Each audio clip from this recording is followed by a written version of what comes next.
The dying dog hugged its owner before the euthanasia. The vet suddenly stopped everything. There was silence in the office. The German shepherd, Max, barely breathing, raised his paws and pressed close to Andre. Everyone understood this was a farewell. But the doctor, listening to his breathing, froze. "Stop. Something's wrong here." She put the stethoscope to his chest. Max's heart was beating weakly, but erratically, as if fighting. "I can't proceed. Let's check something else." Andre couldn't believe his ears. Just a minute ago, he was saying goodbye to his friend, and now hope flared in his chest. Olga Sergeevna, the vet, quickly ordered a thermometer and his chart. "His temperature is low, but the cause isn't organ failure. Possibly an infection or poisoning." Andre remembered, Max had suddenly stopped eating, grown weak, and he had thought it was just old age. The doctor set up an 4 drip. "We'll start antibiotics. There's little time." Andre held the dog's paw, whispering, "You're strong, hang in there." Time dragged on agonizingly. By midnight, the doctor came out. "He's stable. The next few hours are critical." Andre stayed to wait.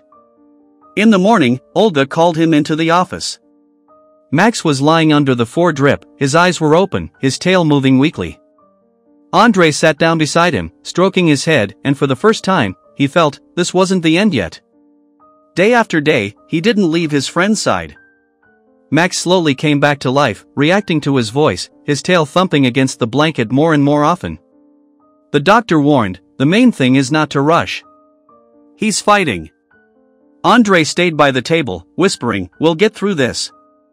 A few days later, Max tried to get up. Staggering, he took a step towards his owner. Andre knelt down and hugged him. "I knew you could do it."